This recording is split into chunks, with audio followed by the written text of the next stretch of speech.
in my day, almost all items that I would come across in life were done by hand, were manufactured or made by hand, or by a machine that was controlled by hand. And as we've progressed to this year, more and more life has become, again, this is somewhat a symbol of my aging, but it seems to be much more electronically driven, much more informative without being critical, and much more removed from a method or an acceptance of a method of manufacture.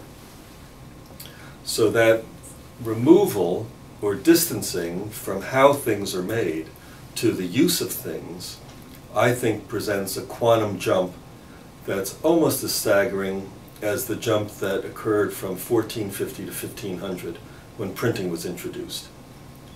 Now, in that 50-year period, with the invention of printing up to the 1500 year, there was a sea change in how people accepted knowledge, used knowledge, acquired knowledge, and transferred knowledge. And I think we're about 2 decades into that kind of shift today.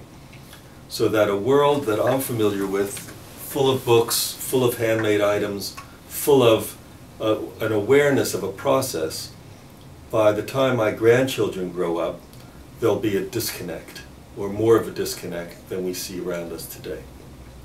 And I think it'll take 2 generations to play out. But in my day, there was an understanding that things took on meaning because they were touched by human hands. And that's harder and harder to capture.